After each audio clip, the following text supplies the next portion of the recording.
we've got some hidden boxes because we're moving to Melbourne at the moment. What we have to do is we have to start packing. My room's very messy though.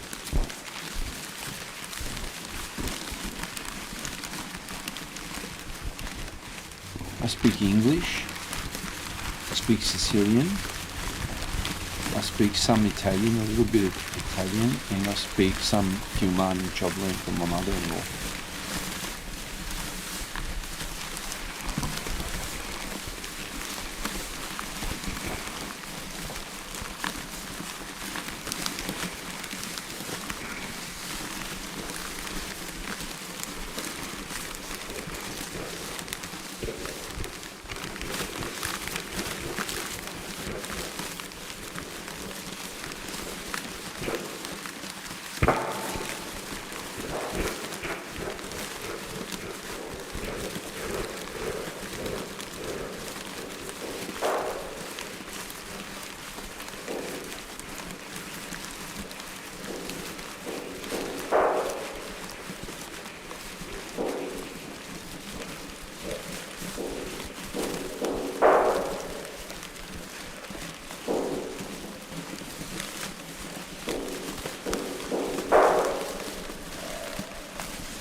Io ero nato in Sicilia 1962, il 19 di settembre, e arrivai nell'Australia in agosto e feci il primo compleanno nell'Australia e sono di Francofonte, provincia di Siracusa. Non mi ricordo tanto bene, tanto buono quando cominciai a parlare inglese. Mi ricordo che ero piccerino, no, scritto non c'era nessuno che parlava siciliano e non capiva niente australiano manco io. Ma penso che avevo mai 3 anni, 4 anni, quando incontrai un mio amico Chris. E io non mi chiamavo Boy. Non potevo dire Duilio. No, ma non è che mi imparavo a parlare in English, solo che scambiamo certe parole e mi ricordo che parlavamo insieme, that's it.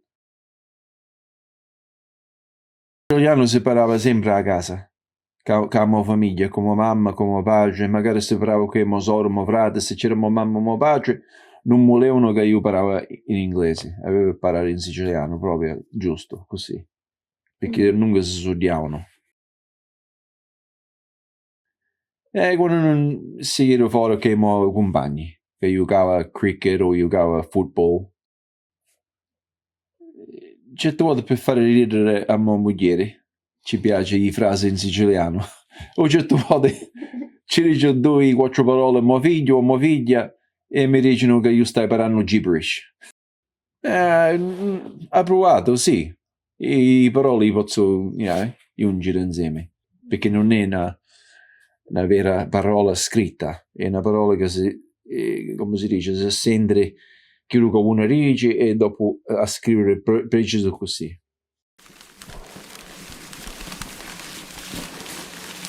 Very upset because when I had to identify myself as a person to other Italians, they would ask me, are you Italian? And I would say yes, and they would say, where are you from? I would say Sicily, and they would actually say, well, you're not Italian.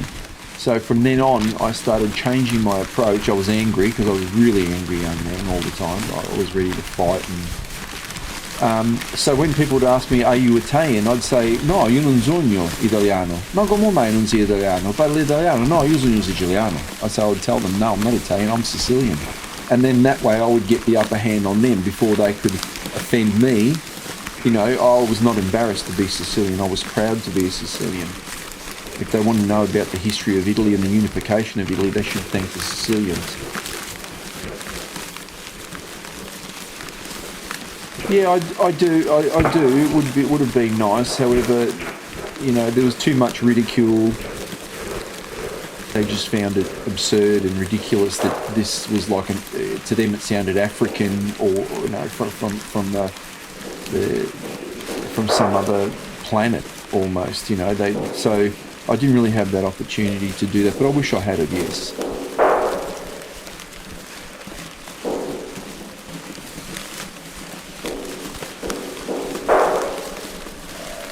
Well, that's a really deep question because it created a lot of primary school. I wasn't known as anything other than a wild, a dago. My sisters shaved. They smelled of garlic. They ate raw onions. There was so much hatred. I was always in fights. They would offend my mother. This carried on until I was, until I started. My friend Chris and I decided that we would participate in, football. It's not football, it's Australian rules. And as soon as I took my first mark on some Aussie kid's head, then I gained respect from everybody and everything changed. But it was very, very difficult. I couldn't eat properly. I never ate my lunch at school because I was embarrassed to eat mortadella or salami, or I just wanted to blend in. And by playing football and being good at it, it leveled the playing field, and then all of a sudden, but always never scared to defend myself, because we used to get a lot of abuse constantly. But in the end, I got the upper hand because people would pay me or buy me lunch for protection, for being other European and ethnic kids that were getting bullied. So I wouldn't accept money, but they would maybe buy me a sausage roll or a pie, and that was more at high school. But primary school was always fighting and arguing and with other boys. Yeah. So yeah, that's what it did. It created a lot of difficult situations where I just wanted to blend in, being from a Sicilian family. Mi dispiace, perché questa è una lingua antica, una lingua vecchia, una lingua che si è sviluppato di tante differenti, come si dice, tante differenti gente di altri paesi. Possono essere Arabic, possono essere African, possono essere, the different regions, Moors. Yes, it's a shame. It's a shame because non è qualcosa che si può imparare. Si può imparare uno. È una lingua che quando uno cresce si impara con la famiglia.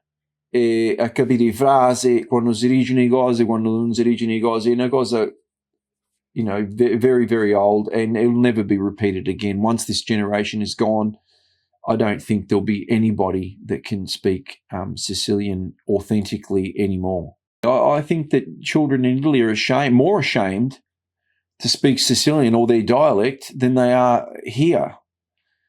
Because here, at least, we've got a better sense of humour being Australian, and we can actually laugh at ourselves.